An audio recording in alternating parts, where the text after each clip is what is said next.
Васильевна. Владимир Маяковский, послушайте.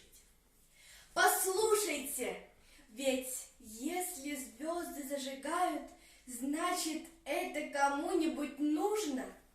Значит, кто-то хочет, чтобы они были. Значит, кто-то называет эти плевочки жемчужиной. И, надрываясь в метелях полуденной пыли, врывается к Богу, боится, что опоздал. Плачет, целует ему жилистую руку, просит, чтоб обязательно была звезда. Клянется, не перенесет эту беззвездную муку, а после ходит тревожно, но спокойный наружно.